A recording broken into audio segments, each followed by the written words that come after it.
Bonjour peuple congolais, ça dépend à l'heure où vous allez kolanangai. Ngai ndi kolamino Christian Bola Biama, mamba peuple mokonzi, peuple souverain, combattant, résistant, révolutionnaire, PNI, PNI, ezali donc politicien non institutionnel. Politicien non institutionnel, ezali politicien oyo, azali kobunda bosolo, azali kobunda pona ko défendre ekolo nae, azali kobunda pona ko défendre ba valeur ya Congo. Azali ko bunda pona ko repousser binemi, azali ko bunda ko loba ko ganga, donc azali donc ko sala yango na sembo parce que ba politicien oyo bazali na titre wana oyo bazali na katia bâtiment bazali ko sala eloko moko te, bazali ko wela mbongo et lelo ba ko luka ba bakisa bango encore ba émolument, donc o bazali ko zwa ba munango lokola muke. Yangwana donc bandeko na ngai misala oyo bango bakeinde na parlement yangwana tango makamesa ko bima na kati kuna Jeannette azali koloba baloba kiti mais bazali ko bima libanda pona ko distraire bato, donc bandeko na ngai musique wana toyebi yango toza nango besoin te toyelo mingi koloba makambo ya Félix Tshilombo. Félix Tshilombo boyebi donc c'est un garçon oyo ateki mboka, c'est un garçon oyo azali insensible na makambo ya Congo et ça se voit donc naturellement, certainement azali soit naïf soit azali insensible. Donc il y a des caractéristiques où azali na kati ya Félix Antoine Tshilombo, puisque muto azali normal akoki ko raisonner ndenge yazo ko raisonner te, muto azali normal akoki ko zala na cœur artificiel ndenge wana te, puisque eloko ya sali ba congolais alaxi bango kaza na cœur artificiel yango biso pe to l'atelier pe cœur artificiel. Donc bandeko na ngai ezali pasi mingi na yebisa bino Félix Antoine Tshilombo officiellement quand na UDPS na premier congrès à UDPS, donc à ça na UDPS moins de 10 ans si je m'abuse, officiellement, je parle d'officiellement. Donc batuming bachaki tembe ba moniango oyo ba vérifier ba yebiango en 10 ans Félix a détruit Congo. En 10 ans Félix a détruit Congo, donc a détruit politique ya Congo oyo ezalaki construite na 60. Donc tozali na ba erreur na biso, tozali na ba problème oyo ya biso, mais ezalaki na degré oyo komisi kote. Félix Tshilombo donc a détruit Congo, a détruit politique ya Congo, a memi style mususu ya komona politique na ndenge ya mabe, puisque ezali aussi politique mais ya mabe oye azali kosala. Donc le bien est commis le mal est commis le bien, donc na kata Congo et moral et baby éthique ezalité. Donc to éviter soki donc lobby mboka na biso soki to telemili en moté soki mboka zo et qu'on a relevé to éviter ba tumusu ba otuna est-ce que la politique morale est alaka, oui éthique ezali, puisque donc oyo yozo ça les ali politique moko négative, politique oyo bien koza ko teka mboka na yo, donc morale il faut intervenir et empêcher yo. Donc ba ndeko ngai to yeko sabino lelo dossier moko monene Félix a teki Sud Kivu nyonso. Sud Kivu bandeko na ngai ezali lelo yo atekela Paul Kagame. Ezali lelo yo atekeli ba Rwandais.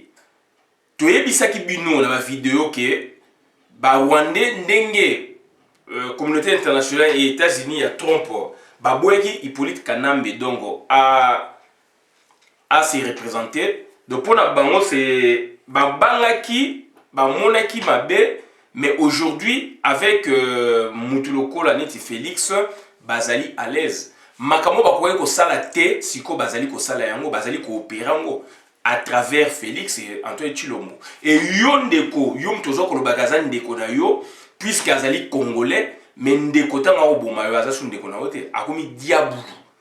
Donc bandeko na ngai eloko toye ko loba yangwana yango toza ko senga na bino, il faut ko se prendre en charge. Sans cela bandeko na ngai eloko moye ko sala ma te. Aujourd'hui boketuwa ya mbona ko chanzembo ya révolution oyo asali ya kitoko pour la mobiliser Bokechuwa Yambo alobaka yango Bokechuwa Yambo alobaka yango ba docteur en droit ba médecin ba boebo ba intellectuel congolais au peuple appelle ça qui le kumu au peuple appelle ça qui bolingo soit disant que donc bango ba relever défi ba relever défité ba relever défité les grands intellectuels les professeurs des universités aujourd'hui suite na problème au Félix a produit na Congo. Donc, un universitaire, un professeur ou des professeurs des universités ne savent pas comment se choisir un chemin, ne savent pas comment prendre une position par rapport à la situation où ils ont l'élo, puisqu'ils sont donc fanatiques à Félix, puisqu'ils sont mouta parti naïe, abomi qui maillait les naïe. Puisque Bazali Mounokomo Félix, professeur universitaire congolais, donc abomi ki bomutunaye ndeko na ngai donc yo zali université yo tangi bakelasi est-ce que donc batangi sa onde mwana donc c'est-à-dire puisque ndeko na sali mabe yo zali donc mutu ya bwanya oyi ko pesa lumière yo sikoyo obomi lumière ozali ko kumisa puisque vous allez na yemunoko moko puisque vous allez ba mongo puisque vous allez ba mbala puisque vous allez ba Congo ba yaka ba swahili boebo ba bembe puisque vous allez ba luba mboka ko tama ndengona te mboka ko tama ndengona te puisque mboka ezali ya batu nyonso tozali il faut te relever défi comment la biso la 60 botala ba statistique produit intérieur brut produit national brut tant mindele bazali ko kende batika ki biso au même niveau presque na Canada au même niveau presque na Japon puisque Japon a eu un problème donc c'est-à-dire donc il fallait donc reconstruction Japon donc grâce ya batu ya mayele grâce ya bato bazali na bolingo grâce ya batu oyo mi pesi pona mboka na bango Japon lelo Japon ezali une des grandes puissances économiques une des grandes puissances donc écologiques une des grandes puissances dans le domaine de Japon, la technologie bazali notée. Illustré qui biso un kamoko donc tolobela ngo mingité Coupe du monde na Russie, Japon contre Belgique. Le Japon menait 2-0 jusqu'à ce qu'il perde 3-0. Tant au match ici, bota la degré à civisme japonais. Tous les Japonais presque avaient un sac au dos, dedans il y avait un sac plastique. C'est une leçon ya morale ya civisme oyo batiki na monde ba instruit batu autrement les japonais donc yo ozana stade na lieu public au lieu makasa ya kwanga obwaki wana au sali bosoto na yo wana au makamnyo so mabe ezali nde il faut sala ngo donc na ba lieu public. Mais vous regardez ce que les Japonais ont fait dans le stade na Russie. Ça, c'est une parenthèse pour dire que le Japon, dans tous les domaines japonais où le Japon bazali exceller. Donc, aucune économie bazali, écologie bazali, enseignement bazali, technologie bazali, boé bazali, tourisme bazali, makamebele.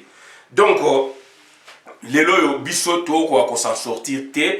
C'est comme si donc tous les bateaux ko relever des fités alors que on en a mais parce que bazali bateau oyo batie donc mawa bazali bateau oyo batie donc entre guillemets bolingo ya tribu batie bolingo ya camaraderie batie bolingo ya boé donc entre guillemets bazako ba l'état azali mopaya il faut to yiba ne l'état 15 millions de dollars ekimi 15 millions de dollars ba yibi yango puisque l'état ba bengi mopaya.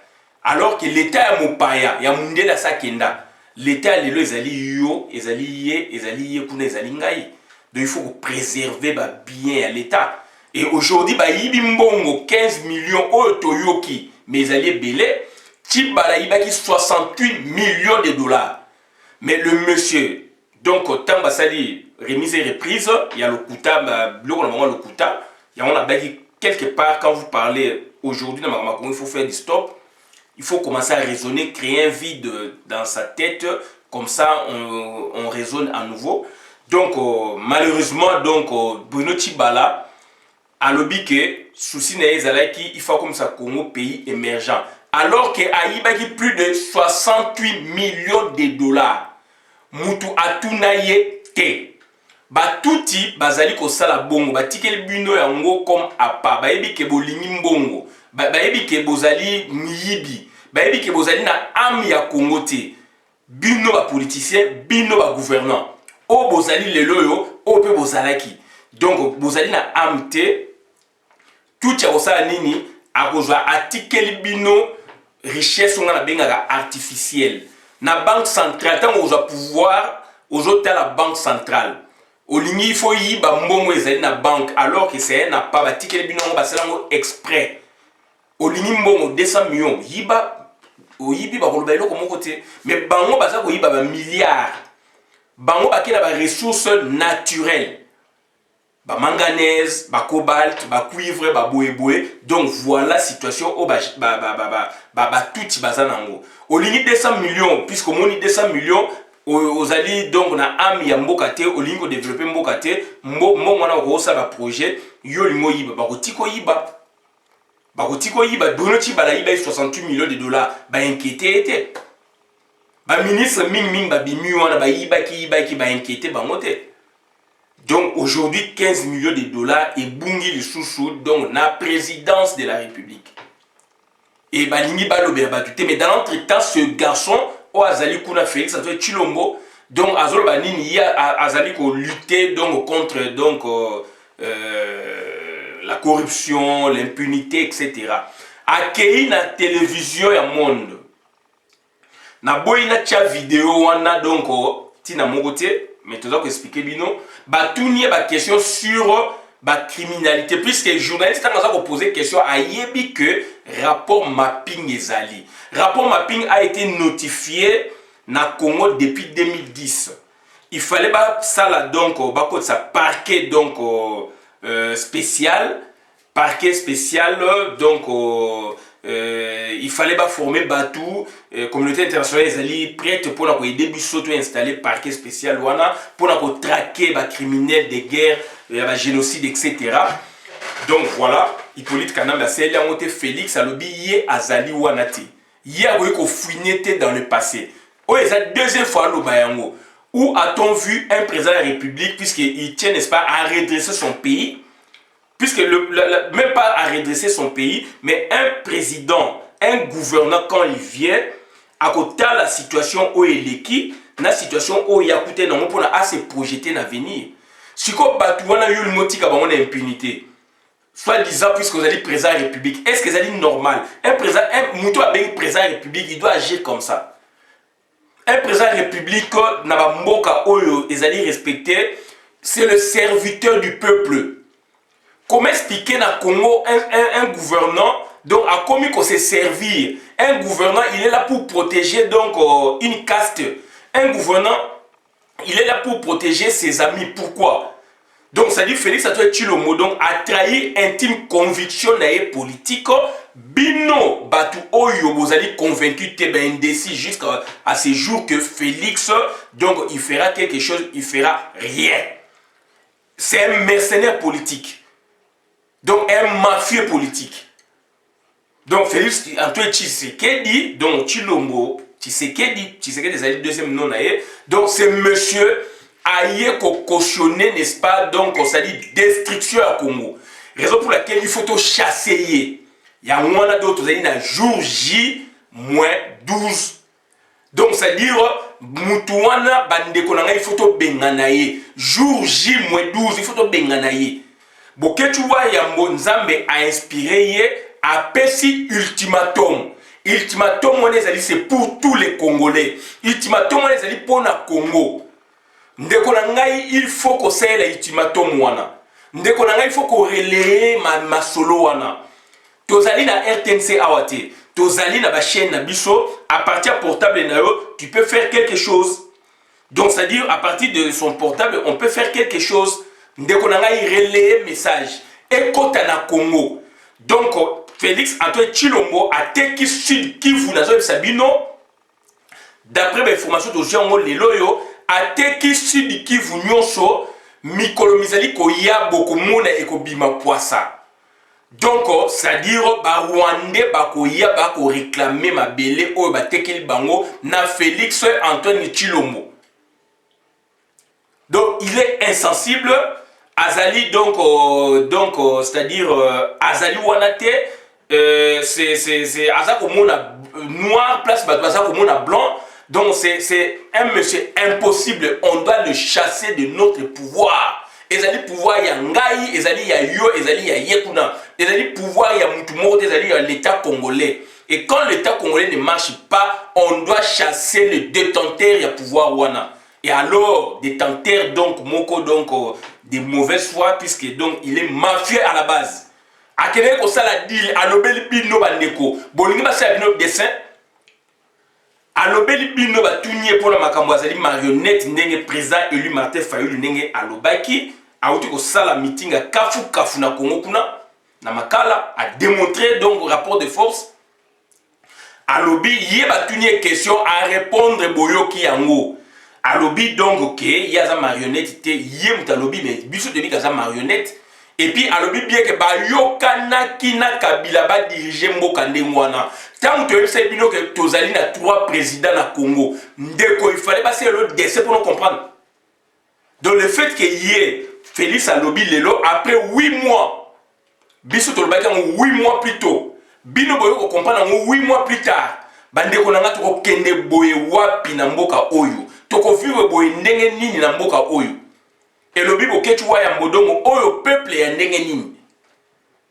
Donc biso to soto devant ça qui na famille na mokili ezaka bongo il y a des éclaireurs. Et ça la batu o bazali na capacité d'anticipation. Ndima moninga puisque ça qualité naturelle. Ndima moninga puisque ezali donae, ezali don de soi, atia mona service ya peuple ndima moninga. Tant yo lingi ko ndima moninga tende ko ngai oko avancer kate. Makamo Félix alobeli bino assez bino dessin puisque c'est ça le dessin yo qui siko biso to lobango déjà. Biso to lobango que donc Félix nous avons 3 présidents, il y a des vidéos. Président élu, président nommé et un président de fait des droits etc. To lobango. Batubele ba lobango ndeko yo lingaki donc il faut muta kufa pour ndima. Donc le fait que Félix a yébisio donc li kamande abimisi wana nesko yo comprendre. Il y a beaucoup de surprises. Akolobela kabino soki to tikiye. Mais le fait que tokoza ko bengane akolobaka makamusunte puisque bino bolingi boyo kande ya lobby mais bande ko sa bino ba analyse ba sa bino ba vérité. Muso ezali analyse te ezali do ba pesio dossier ba biloba. Netinga ba pesinga dossier ba bi si du Kivu Félix a teki yango na Kagame. Kalate boko mona donc ba Rwandais bako yap bako botola te puisque mboka na biso bako yap pona ba réclamer za mabele na bango ba tekeli bango. Ndeko nanga yo lingo o basé le dessin. Félix a aussi fait le dessin donc dernièrement le biké ba yo kana ba travailler donc ensemble et ça mana mokili nini. Tu sais il y a pas vrai transfert de pouvoir. Mon atie lobby yo ndeko linga ikondimate. Félix Yemora Ipsa Bino que à Saladil na Kenya ça fait 4 mois ngoyo à Saladil na Kabila ndeko oyoka ikakate auti koloba sikoyo nazo beta sete pona ekota bien auti koloba sikoyo ke ba yoka ne ba diriger ndengo na bango mibale ndeko oyekoti okakate oko soutenir mutabongo ti wapi eloko nini yo pozali ko gagner na ye. Et l'autre ni lui a dit qu'on gagnait, on a déconné ou pas. Vous le soutenez pourquoi ces garçons-là? Vous soutenez ce garçon pourquoi? Minuscule et à bateau, vous allez encore. Vous soutenez ce garçon-là pourquoi? Bino doza au pese mutu makasi. Et Félix de lui-même sera vandi à l'ingara binoté, à l'ingapé binoté. Puisque bino doza au côté de l'ibulu. Biso to la vérité to sauver mboka aye biango. Et zo côté quand même dans ma kutunaï. Donc, ils passe intellectuel congolais le donc 0. À la professeure, il y a une université, des universités. À la universitaire, il y a 0 le na Congo. Donc, Moka et Koufi. Donc, c'est-à-dire, donc, Moutou, donc, Atatangi, raisonnement, il y a beaucoup de monde erroné. Et ce sont les grands intellectuels Moutou Baboumi Congo. Ce sont les grands intellectuels de Aboumi Congo. Donc, il faut efficacité et na koma na biso to démontrer en haut to bundaki tozali continuer dernièrement il y a une démonstration de force, il y a des combattants, il y a des résistants, il y a des révolutionnaires et ça l'a mis donc Félix Tshisekedi Tshilombo a vu KO de Bukuna, a vu qui percute naé. Donc ça dit le tout ça un projet mouchouchou. Donc jour J-12. Donc c'est-à-dire Félix Tshilombo il faut à dégager. Ce qu'a beaucoup dégagé c'est le soulèvement populaire. Topé sa bango tenté. Ezali mboka na biso. Yo pesi étant puisque je crois na Félix. Alors mouto bataille si bino kaza na projeté. Ayebisi bino deuxièmement asali deal na Kabila. Ayebisi bino troisièmement bayokani que basala makamwana. Ayebisi bino quatrièmement de pour la deuxième fois à répéter on le sous dernièrement na monaki alobi que yé a fouiner dans le passé té. C'est-à-dire tous les criminels au basala makamu avant que yé aille koma na bokoze ba noma ki wana yé étalié. Et alors ce sont des grands criminels, des grands crimes économiques, ba génocide, ba boé. Yé makamon étalié. Bokoze moi ndenge ni wana. Mokilango mo diriger ndenge ni wana. Même vis-à-vis de l'intérêt et de l'extérieur. De l'intérêt à sa vomi, de l'extérieur à sa vomi. Puisque Mundele bakoyaka jamais ba investir puisqu'il n'y a pas de climat à faire. Climat, donc il faut qu'on consolide paix sociale, etc. Il faut qu'il y ait réconciliation. Commission vérité et réconciliation à la congolaise. Et que ça m'a jamais la Félix Tshisekedi. Donc ça dit il faut donc qu'il y ait donc un renouveau. Il faut qu'il y ait donc donc ça dit il faut qu'il y ait une nouvelle organisation. Et nouvelle organisation est que où na yondeko. Et que où na ngandeko, soki to tie bolingo liboso to tie amour liboso. To pesi batwana tant mingi. To pesi bango temps yango to comme na 22 ans à pouvoir puisque yo ndima ko za manipuler ngaiti. On dit que ça manipuler la Félix à toi Tshilombo, on dit que ça manipuler na aventureux à nyos tout, oh sala ba rébellion, oh sala ba boye donc on dit que ça donc manipuler na bango et en voici les résultats. Si quoi ba tout ba mo ba l'équipe no ba stratégie na mayele ba l'équipe so ne loko mon côté. Ba l'équipe so ne loko mon côté. Ba l'équipe so ba na kokosa na kimuyibi obilo mozola na bango donc à part ba tie ba l'équipe so ba stratégie nde ya kosoma bino ba somi ngaité ba kosoma pe ngaité. Donc pour na to kende ko chiter to tie la bino lo yembo ya bokechwa yambo mamba peuple mokonzi peuple souverain donc asali lo yembo kitoko efenge to tia yambo. Donc bandeko nanga ezali passe mingi donc comment expliquer batu balingi ko comprendre té donc situation ezali clair et batu balingi comprendre té boyoka koto to et grave grave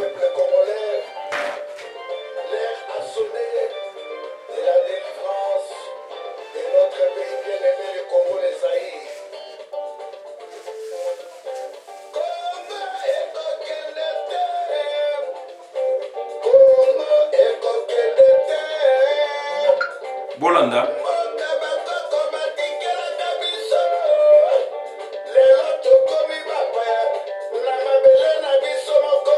Félix a été Sud Kivu.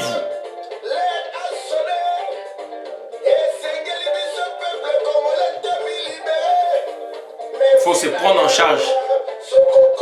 Voilà.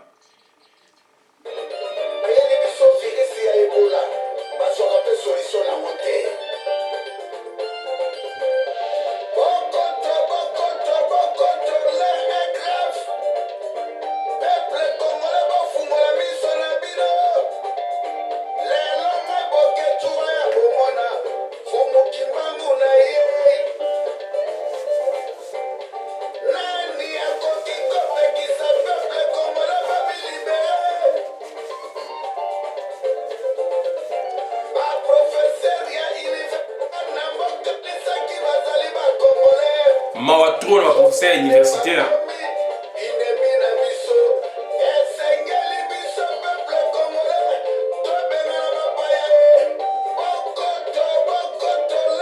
Est grave. Message clair, net, il y a beaucoup de Yambo. Et il revient toujours sur les professeurs des universités, sur les universités, les licenciés, etc. Ils n'ont rien fait. Donc ça dit, Bandekonanga, ils allaient passer mini, donc il faut se prendre en charge.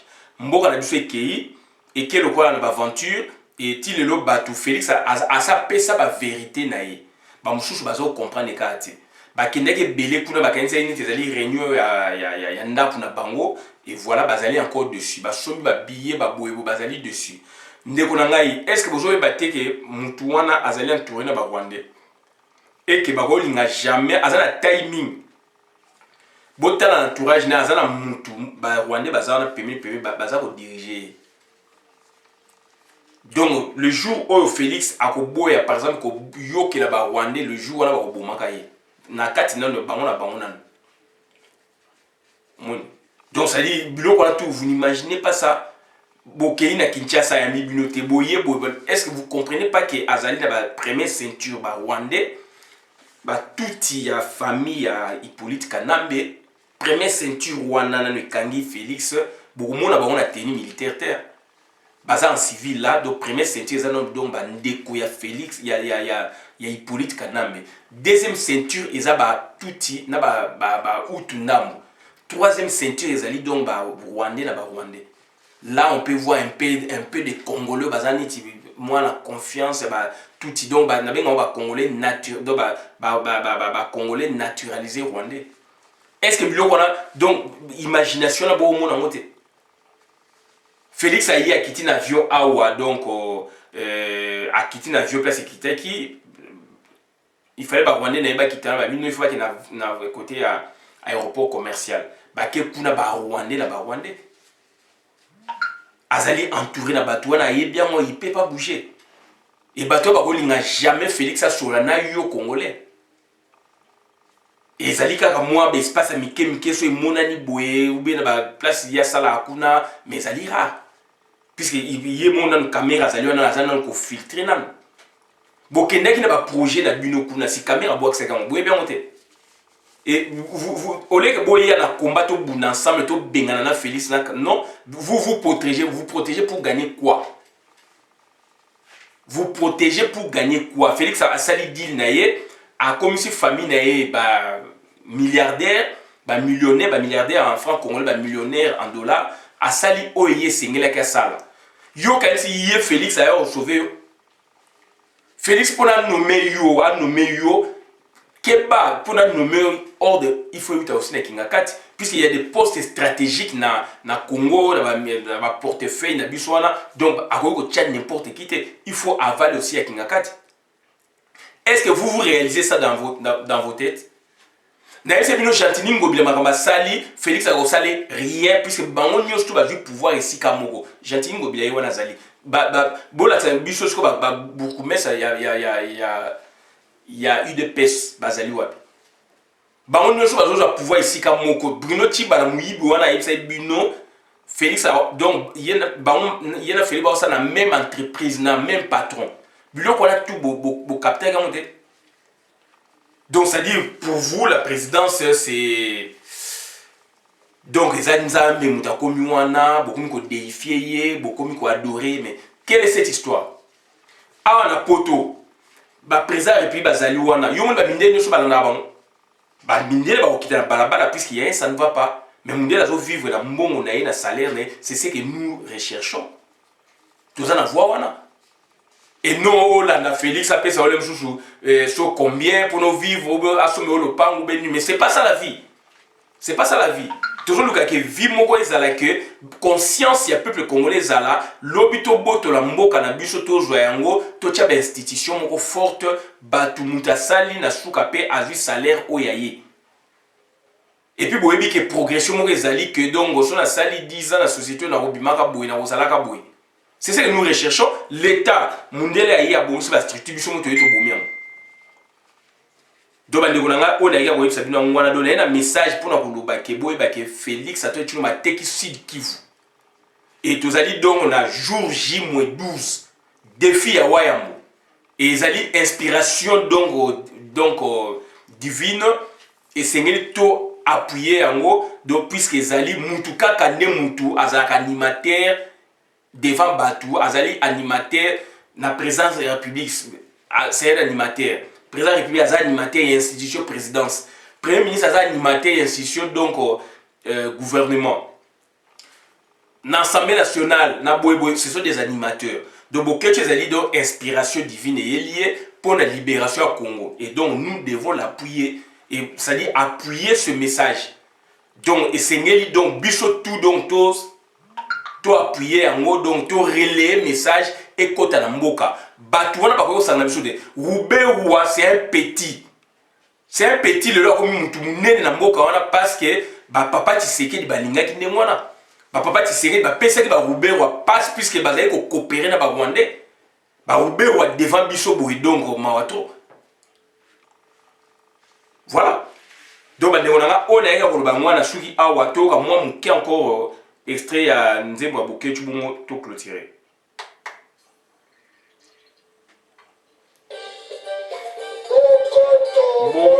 Bokoto. L'air est grave.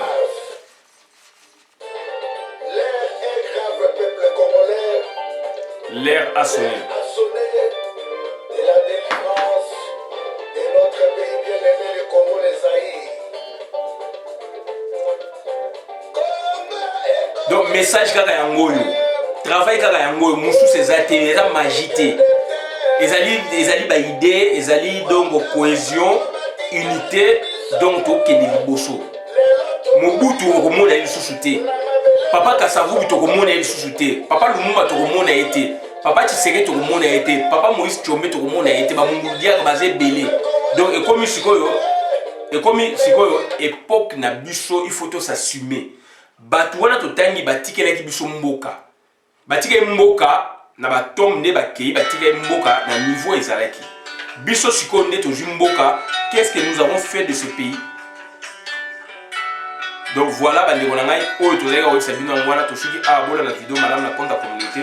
merci Ngai Christian Bolabia, membre peuple Mokozi, peuple souverain, combattant, résistant, révolutionnaire, Nazali PNI. Donc jour J-12, Félix Antoine Tshilombo Futo Benganaye na Kabila naye, ateki mboka azana projet mokote, asilistri à lobi yango, basali deal na Kabila, olinga c'est le décès de ça salaki liboso, décès a mis balé. Aebisi bino ke donc yé a Rolandaka a ko fouineté dans le passé bato ba ba crime ba yiba yiba bomai bato ba bomai mboka a occupé ba monte yazo banda sikoyo aloba ngota ngauti na auti les États-Unis a auti le baron sikoyo a auti ko yebisa bino ke yena Kabila suite à une question lui posée par rapport ke aza marionnette abi ke yena Kabila ba yo kana iba diriger bongo et ça mana mokilini il y a pas eu vrai transfert à pouvoir toloba ki yango a c'est bino 5e dessin en wana dessin de en wana ndeko ozo kwa kana mutu wana yemo yebise bino azape na projeté donc ozo pe sa mise en garde de ministre sa combi y affaires foncières donc ce que yo y na projet c'est pas Félix on le connaît il s'est dévoilé avant vous avant que vous ne soyez nommé lui il a été déjà nommé donc président République protocolaire donc alobaï kaza na projeté ministre sa combi il faut arrêter merci.